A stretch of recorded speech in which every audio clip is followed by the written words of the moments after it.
hand if you've ever been bullied in any. Okay, hands down. But keep your eyes closed.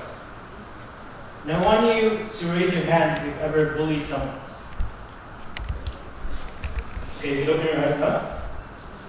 I see that most of you actually raise your hand in both cases. It happens every single day in our schools. We all know it. Sometimes even participate. And instead of banding together, we all take it upon ourselves to tear each other down for reasons such as jealousy, seeking popularity. The whole time we act as if we don't care about what goes around us or how the people around us feel. Yet we do and say things that we care about and congratulations. Things that make every single one of us ill.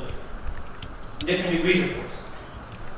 Whether it's gossiping in the corridors about how awkward or weird someone is, or just talking to someone on Facebook, or pushing someone around, we all do it. Most of us here also know how it feels to be a victim to bullying. Most of us here know how it feels to have our emotional teeth kicked in. So far that we choke on that last shred of our dignity. We all know it's hard. And not only does it impact your life at school, it also impacts many other aspects of life. This impact will lead to dangerous consequences if you give up. This now is an example of what a victim may experience. When they're in school, people around them start giving them looks, weird looks. These gazes are so disturbing, so creepy, not expressive. That's what makes them effective, you see, because these emotionless and cold stares break any barrier of confidence that could protect the victim from the words the others would say. The victim becomes vulnerable, an easy prey for their words to attack. They then start the offensive. Maybe they're calling the victim with cruel nicknames. Nervous and afraid, the victim tries not to respond, believing that in this way they lead them be. Nevertheless, people start to gather around to see the show, which they find funny. Where the victim faces words that offend the most, in most cases, face punches and kicks that bring the victim down. And this, ladies and gentlemen, is what the crowd calls the fun part. The victim comes back home sobbing. Easy prey for The victim comes back home sobbing.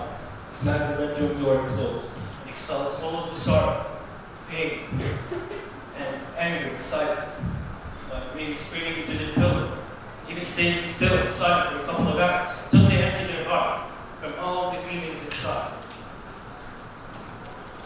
And then they continue their day. It's a conventional scenario, right? A victim who goes through this scenario has to face it every single day. And I assure you that they do not need a stressful life. They have, as in most cases, given up on their dreams or their thoughts. They probably even reached a point where they don't want to see anyone, just because their minds have been convinced that anyone they see will criticize how they look or how they act. Some of these victims actually follow life. While living it at the dead, thoughtless, motionless, or ambivalent. Yes, actually, some victims reach the point where they dream about death as a way to escape their miserable life. It's unfortunately true. 165,000 children, aged 10 to 14, commit suicide each year. 16% of students seriously consider suicide. 13 create a plan, and 8 have made a serious attempt.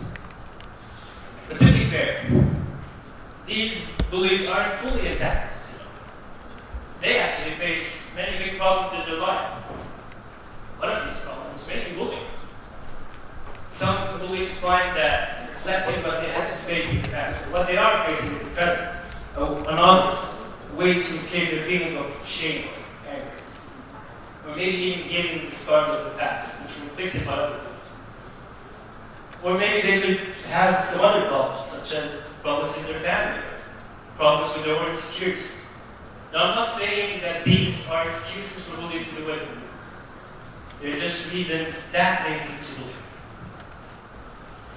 Back in elementary, my colleagues used to call me the walking skeleton. to be honest, I wasn't offended at all. In fact, I kept bragging about it because I thought how they actually use skeletons in horror movies, and it actually scared the shit out of people. So I thought, hey, I can scare people. Damn, these are super cool. And I just kept walking them around as if I'm that badass kid who could scare the shit out of them. Back then I was ambitious. I dreamt about becoming a world-class musician and giving the world the honor of listening to other play. However, I knew what these people actually meant when we grew up. We're nicknames we associate. Weak, pussy, or what we kiss. Yeah, I still got a lot. Most of my friends started to flee because they were sick of being called nuts, just to protect the integrity of the stuff. Feminist left. And that what made matters even worse. I continued my life at school as a miserable, depressed, and hopeless kid. I started losing the joy of doing anything I used to have fun doing. I even reached a point where I actually believed what these bullies said to me. That I'm a failure. That nobody likes me. That I'm below. That they will always gain prestige or popularity. Not one will die in the dirt. Without anyone to remember me, or care if I was there or not. It was the point where I had enough. I even tried to end my life once. But just when I was about to meet death, I dreamt about leaving back then. I saw how the people who cared for me, I saw how they would react if I gave up and ended my own life. Only then I found out that they were actually people who cared for me. I thought about how my younger sister would react if she saw that her elder brother gave up and faced the problem of his life. How my parents would react, how the last of my friends were actually there at the worst of times. How would they react if I left them? I actually found out that these bullies' words were wrong. Only then.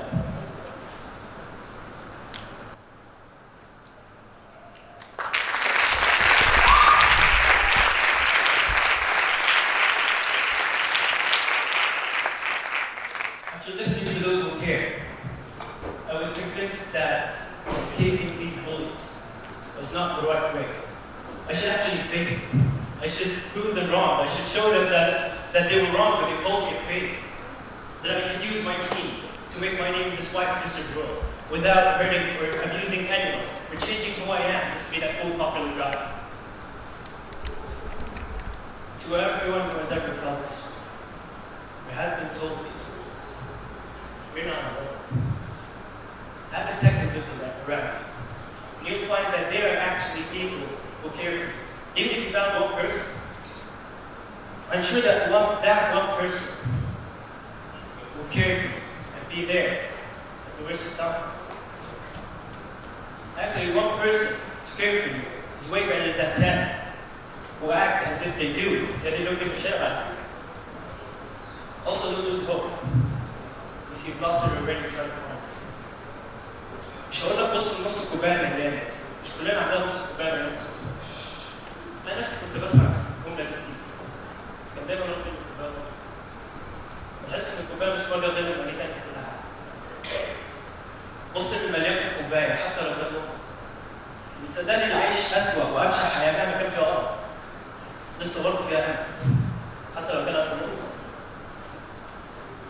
لما الناس اللي يشوفوك محمي بالناس اللي حواليك ومحمي ثقتك في نفسك مفيش حد يقدر يقرب لك اصلا. ثقتك في نفسك دي مش هتيجي غير لما تشتغل الحاجات اللي نفسك توصلها. لما تقرب لحلمك ساعتها بس هيكون عندك الثقه الكافيه انك تواجه اي حد.